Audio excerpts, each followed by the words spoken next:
ட்ரக்குன்னு தெரியாமல் யூஸ் பண்ணிட்டு இருக்கிறது வந்து கஞ்சா.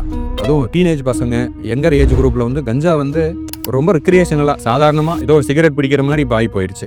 கஞ்சாவில் வர பிரச்சனைக்கு நம்மளால் சரி செய்யவே முடிய மாட்டேங்குது. மனநோய் வருது, டக்குன்னு இதயத்தில் வந்து ஹார்ட் பீட் ஸ்கிப்பாக இதய தொந்தரவு வருது, லங்ஸ் ரிலேட்டடாக பிரச்சனை வருது, ரத்த ரிலேட்டடாக நிறைய பிரச்சனைகள் வருது. கஞ்சாவிலேருந்து வெளியில் கொண்டு வரதுமே ரொம்ப கஷ்டமாக இருக்குது. மற்ற எல்லா பிரச்சனைகளும் வீட்டில் வந்து தெரியும். இப்போ குடிச்சிட்டு வராரா வீட்டில் தெரியும், சிகரெட் அடிக்கிறாரா தெரியும். இந்த கஞ்சாவில் இருக்கிறது வந்து நம்மளுக்கு பொதுவாக அவ்வளோ ஈஸியாக கண்டுபிடிக்க முடியறது இல்லை. ஸோ கஞ்சா அடிச்சுட்டு வீட்டுக்கு வரும்போது நீங்கள் கண் சிவப்பாக இருக்கிறத பார்க்கலாம். கொஞ்சம் கண்ணில் தண்ணி வந்த மாதிரி சிவப்பாக இருக்கிறத, பசங்க போய் படுத்து தூங்குவாங்க, தூங்கினா அடுத்த நாள் மதியம் தான் எந்திரிக்கிறாங்க. நிறைய சாப்பிட்டுக்கிட்டே இருப்பாங்க, பயங்கரமான சாப்பாடு இருக்கும் கஞ்சா யூஸ் பண்ணுறதுல. தினமும் ஒரு 50 100 அப்படின்னு கேட்டுகிட்டே இருப்பாங்க. நீங்கள் பார்த்தீங்கன்னா வீட்டுக்கு வருவாங்க, திடீர்னு வெளியில் ஒரு 1/2 மணி நேரம் போயிட்டு வருவாங்க.